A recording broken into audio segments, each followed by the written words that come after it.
Maverick is grounded in the past, unable to truly fly into the future, grounded in his shame. He's grounded in a sense of guilt. But what makes it worse is that not only has Maverick's past inhibited his own ability to move forward, he's also potentially holding back others as well. Maverick doesn't want to let Rooster fly this mission because he doesn't want a repeat of the past. He doesn't want to see Rooster hurt in any way. And I said it before, and I'll just say it again, our past has a funny way of creeping up into our present if we don't deal with it, keeping us and sometimes even the people around us grounded. Maverick knows exactly what he has to do. Iceman made it real clear as he could when he just said, it's time to let go. But I thought Maverick's response was so honest. You remember what he said? I don't know how. See, when you've lived in the past for so long, it's hard to see ahead into any future that isn't affected by it. Is there any part of your past that you wish you could erase? Have you ever had moments from your past affect the choices that you make today? And look, the answer to both of those questions for all of us is yes. I mean, if you're living and breathing, you have something that you wish you could go back and change. Which really leads to the most important question, the question that Maverick had to wrestle with, and the question that we all have to wrestle with at some point, and it's this: how do you move on? How do you let go when you can't change what happened? Maverick can't undo what happened with Goose. We can't unsay the things that damaged the relationship. We can't unspend the money. We can't unhave the affair. We can't unlie and choose the truth this time. We can't undo what's been done in the past. If only it were that easy, but it's not. And some of the things that we wish we could undo end up keeping us grounded on the tarmac of our past too. Some of us are grounded on the tarmac of our past because of personal mistakes that we've made. We tried something new, we failed. And we keep replaying it over and over and over again in our head. We made a decision that we know hurt people, and we carry around the weight of it, replaying it over and over and over again in our head. For some of us, it's different. For some of us, we're grounded on the tarmac of our past because of wounds that we've received from others. We made ourselves vulnerable. They broke our trust, and we just keep replaying it. We longed for our dad's attention. We never got it. And we're grown men now. It's decades later, but it looms over us still. And then for some of us, what's grounded us in our past are just negative beliefs that we've taken on about ourselves. I'll never get things right. I'll never live up to what they need. Or maybe it's, I always screw things up. I always make a mess of things. And just like Maverick, our past has a way of creeping in to our present. We stop trusting people in the present because of something from our past. We hold a grudge in the present because of something from our past. We lower expectations in the present because of negative beliefs from the past. We stop risking and trying new things in the present because of failures in the past. We settle for just staying a captain when there are even greater ranks for us if we would move past the past. We try to exert control over the present because of fear of repeating the past, keeping others grounded along with us, like Maverick was doing to Rooster.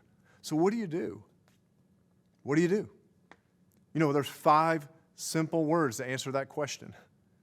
It's time to let go. 5 words the Maverick knows are so true and yet feel so unattainable. He even said it, I don't know how. You know, time and time again throughout all the Bible, God is described as a future-focused, personal God. God is experienced and described as a God who doesn't keep us bound up to our past, but moves us into a future that isn't shackled by what we've done. You see this in passages like Isaiah 43, 18 and 19, when God says to his people this, quote, he says, but forget all that, all the past, forget all that. It's nothing compared to what I'm going to do, for I am about to do something new. And then again in the book of Lamentations, the writer Jeremiah says this describing God's character. He says, his mercies begin afresh each morning. In other words, with each new sunrise, God isn't holding on to our past. He isn't holding our past over us. He's looking ahead into the future and what it holds and will provide for us all that we need to move forward. And then one of the very first followers of Jesus, his name was Paul, he writes about this idea of God freeing us to move past our past. And if anyone had credibility in writing about not staying stuck on the tarmac of our past, it was Paul. Because Paul had a past. Listen, Maverick thinks that he has blood on his hands because of what happened to Goose. Paul actually did have blood on his hands because he oversaw the torture and killing of Christians in the first century. And then something remarkable happened. Paul became a Christian. And in a letter that he wrote to some other followers of Jesus, Paul wrote these words. This is in Philippians chapter 3. He says, I focus on this one thing, forgetting the past and looking forward to what lies ahead. He says, that's my focus. Forgetting the past and looking forward to what lies ahead. See, these two things go hand in hand, don't they? Paul is saying that one of the ways you start to move forward, you start to let go and move forward from the past, is to know the future that God has invited you into. Paul isn't saying his past didn't happen or that his past doesn't matter.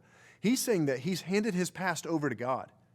See, the only way you really move past your past is recognizing the things that you can't erase and acknowledge it to God. And Paul tells us how he did just that a few verses later in that letter that he wrote to the Philippians. He says this, he says, tell God what you need and thank him for all he's done, and then you will experience God's peace, which exceeds anything we can understand. I'm always amazed that someone who had a past like Paul's can talk about having peace in his life. And my guess is some of you haven't experienced much peace in the present because of being grounded in the past. What is it that you need to let go of today? What is it from your past? A grudge that you've been holding on to? Fear that's holding you back from a new opportunity? Pride that's kept you from reconciling a relationship? A negative belief that's kept you small? You cannot undo the past. You can't change it. But you don't have to be bound to it. God is a God of new beginnings, new mercies each day, a new tomorrow, hope and possibilities. And he invites you to trust him with your past so that he can open up a new future. See, this is the good news that Jesus offers. You and I are surrounded by voices that tell us that we are the sum total of our past, that you are the sum total of your biggest regrets. But Jesus says that he can make us new. The old is gone and the new has come. Your past doesn't have to define and ground you anymore. So tell him what you need. Do what Paul said to do. Just tell him what you need so that he can provide peace in the present, enabling you to make decisions today that are not bound up in your past. God has a mission for your life.